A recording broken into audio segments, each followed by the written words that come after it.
Hi, I'm Maddie Adams. And I'm Liz Adams, and you're listening to Courageously Kind, a show dedicated to inspiring courage and spreading kindness. Our hope is that these conversations spark conversations of your own so we all can find the courage to be kind.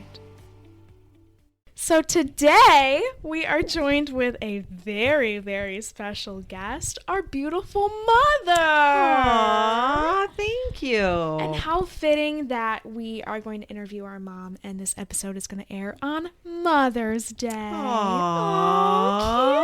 Cute.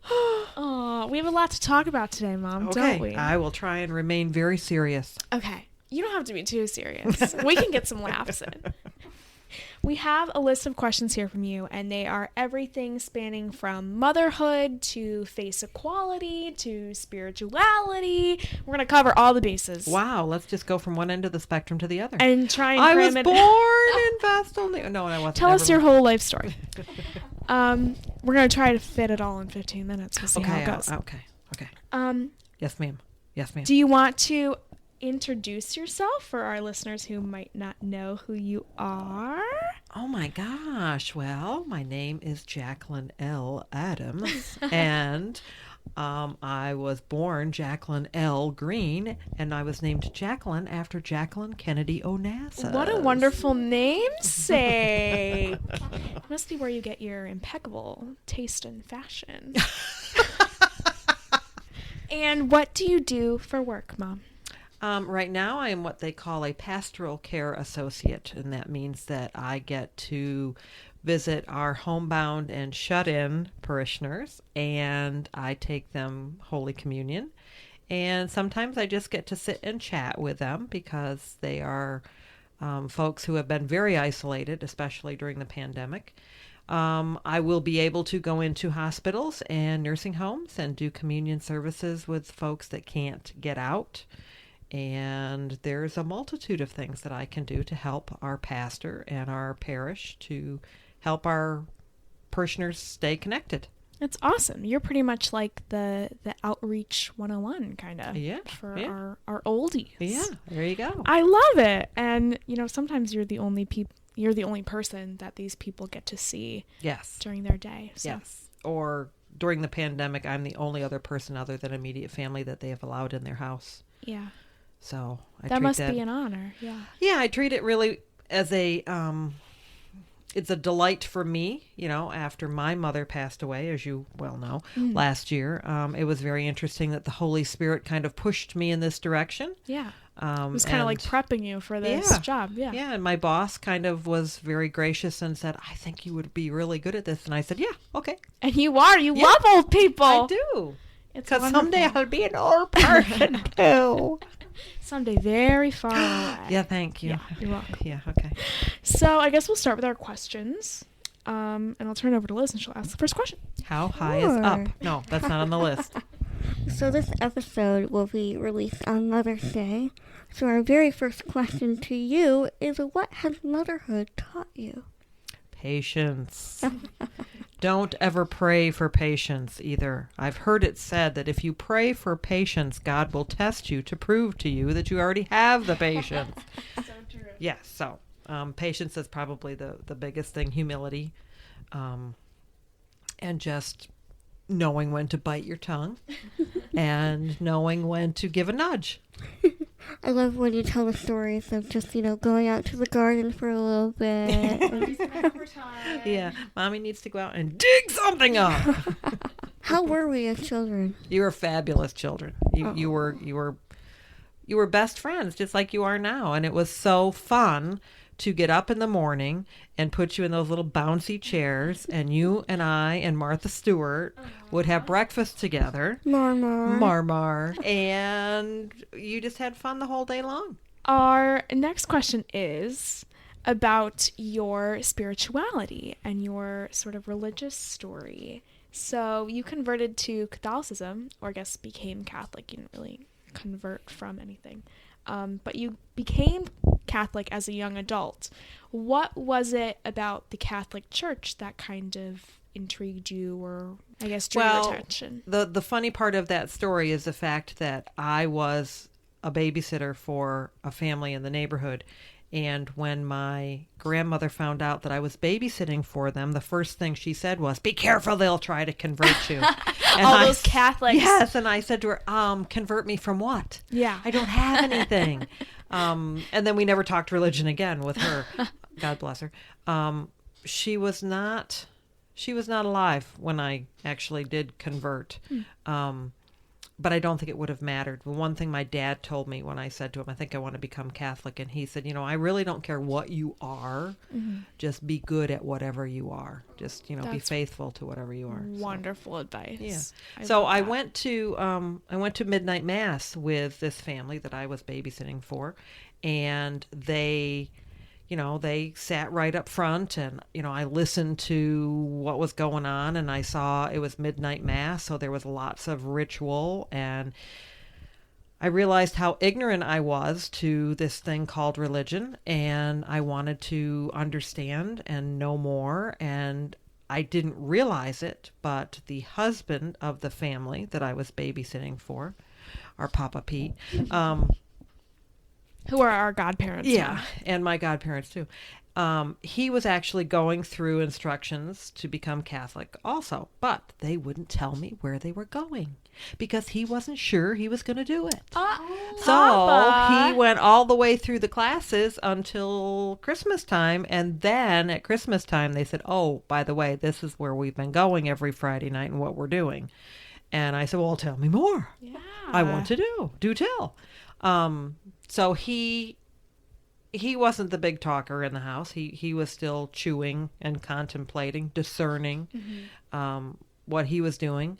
And Auntie Pat was really the one that would sit there and explain to me. And when I would ask questions, she would, give me all the old Catholic answers. And I realized the ritual and tradition of the church was pretty close to the basis of what we do as our own rituals and traditions in our household. Yeah. The Thanksgiving dinner, we all go to the table to eat. So why wouldn't I go to the table of our Lord and be fed once a week? And so that's kind of the Reader's Digest condensed version.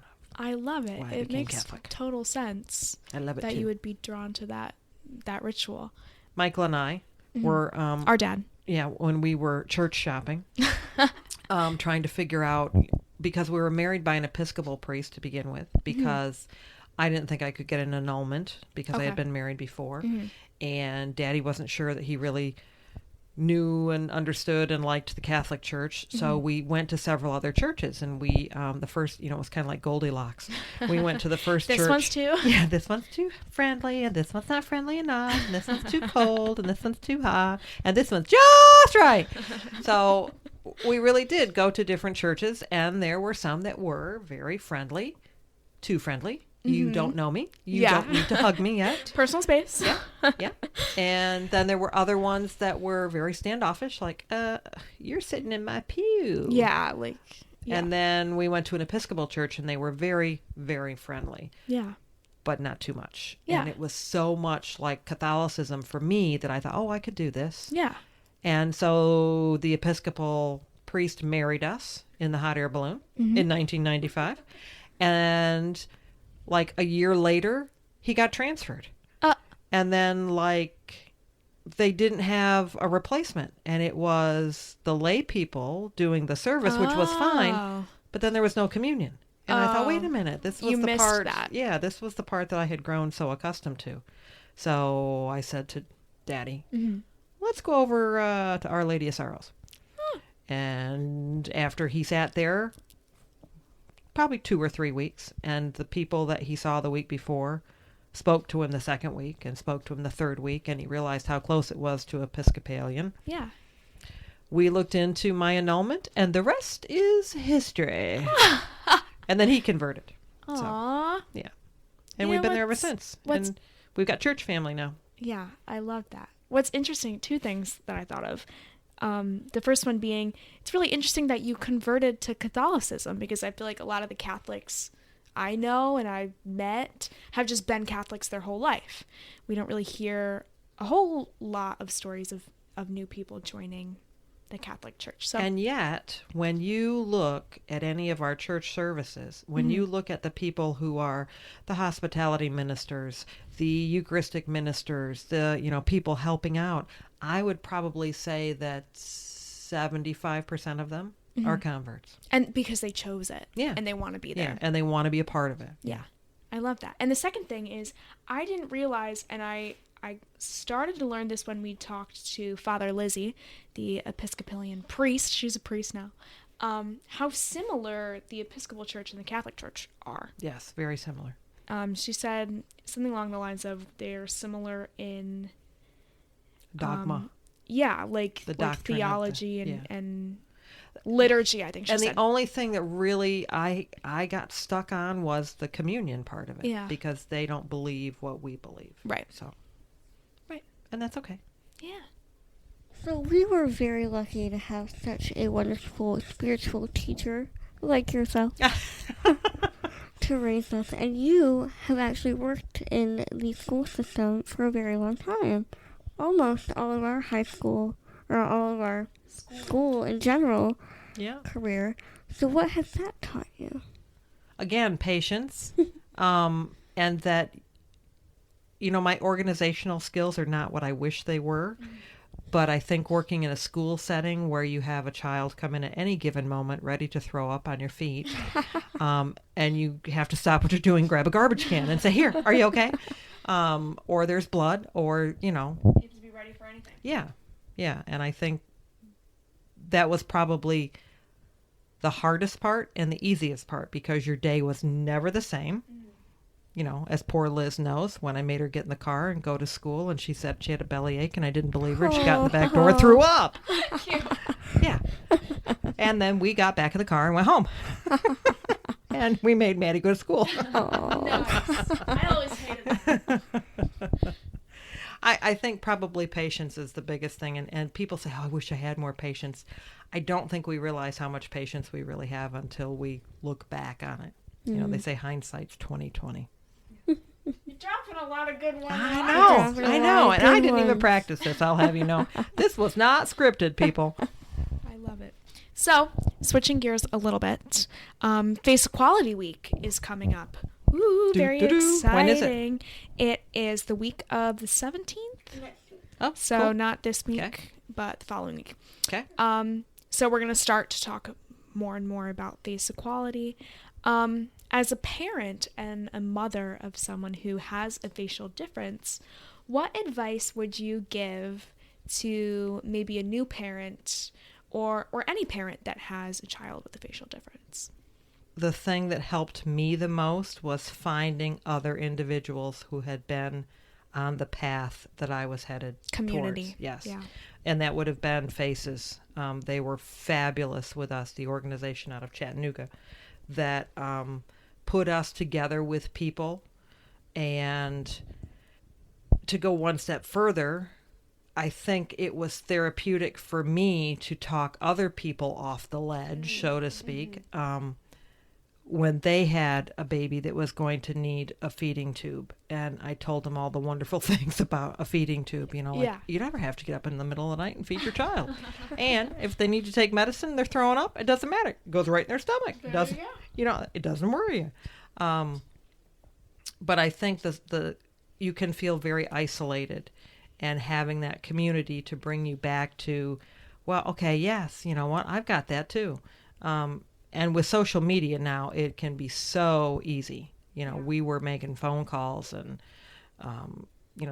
trying to keep in mind somebody on the West Coast, and, oh gosh, there's a time difference. And okay, so I can't call now. And so it would be much easier to do that now. But I think that would be the biggest thing is don't feel isolated and reach out, because there are a lot of people out there that either have been in the same boat or they might need your help. How many times have we said, we might be in this position because we're helping other people. And look at you now. Just saying. Yeah. I definitely think community is so important, and now with social media, that's more accessible than ever. So if there's any listeners that might need a little community, please don't hesitate to reach out. Oh my gosh, yes. We're Yes. here. Yeah. We're here. We're here. We been there, done that. And we love Been there, done that. Got the T-shirt. Already gave it to the Goodwill. Ah, there we go. Yes. Now we know what that's like. Ladies, we covered a lot of ground today. Oh my gosh. Is that it? My time's up? Wait, I've got so much more to say. Well, before you leave us, Yeah. is there any last words of wisdom you'd like to pass along to our listeners?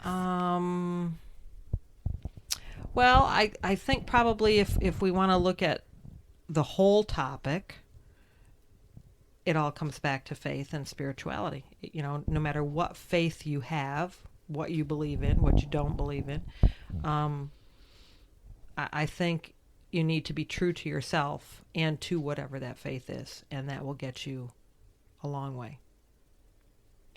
I love it. Thank you so much, Mom. You're so welcome. Thank you. Now, our mom has a wonderful Instagram account that we're going to tag on our Instagram. No, I could get more followers. You could. Oh my gosh. She posts daily, and she posts little cute inspirational things. And Sometimes they're funny. sometimes they're really funny. And sometimes they're serious, because sometimes I know that somebody's going through something and they might need a little post, and then all of a sudden sometimes I post things that it's like, oh, you don't know how much I needed to hear that. It's yeah. like, oh, no, it wasn't really about you. It was about her. I love it. So we're going to tag her on our Instagram, and you can find her there. Oh, cool. Thank you so much, You're Mom. welcome. Thank you. Happy Mother's what Day. the best Mother's Day ever. Aww. Thank you so much for listening to this week's episode. For more kindness content, check out our Instagram at Courageously Kind Podcast. And if you liked this episode, please consider leaving us a review on Apple Podcasts, and feel free to share this show with your friends. Take good care, and we'll see you back here real soon.